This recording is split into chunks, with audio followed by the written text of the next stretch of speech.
A truck driver has been charged over yesterday's horror bus crash northwest of Melbourne. The 49-year-old faced a Melbourne court this afternoon on 4 counts of dangerous driving causing serious injury. 45 children were on the bus when it flipped after it was hit from behind. 18 children were taken to hospital. 7 have suffered life-changing injuries. Teachers have also been left traumatised after racing to the scene to help. That was really confronting. We're expecting, a fender bender, not anything more than that. And our staff just instinctively wrapped their arms around the kids and provided love and support and comfort in a really, really difficult situation. Well, joining us now is 10 News First reporter Amber Johnston. Amber, what do we know about the children who are still in hospital?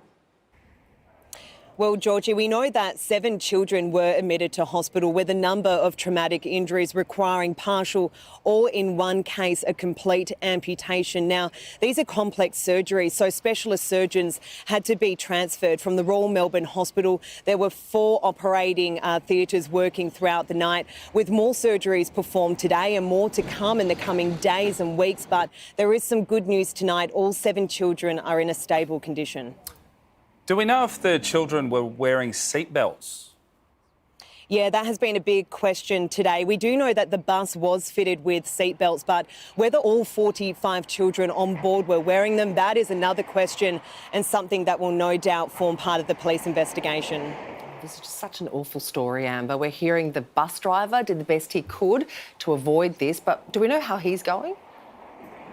Oh, absolutely. It would have just been awful for him. He's a man in his 50s, a local man, and despite being injured himself, he did try to help the children who were on board. He received minor injuries, so thankfully he will be okay, but no doubt the mental trauma will run much deeper for him. And what's the latest with the truck driver?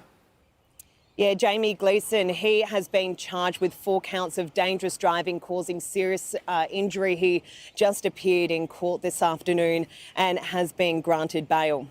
We also heard from the principal a little earlier. Just how is the community coping with this? How will they recover?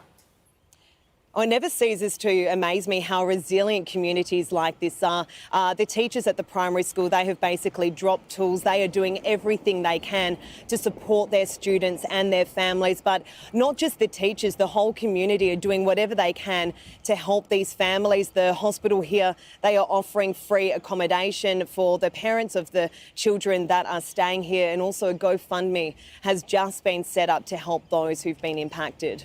Amber, it's such a tough story. We appreciate your time. Thank you, guys.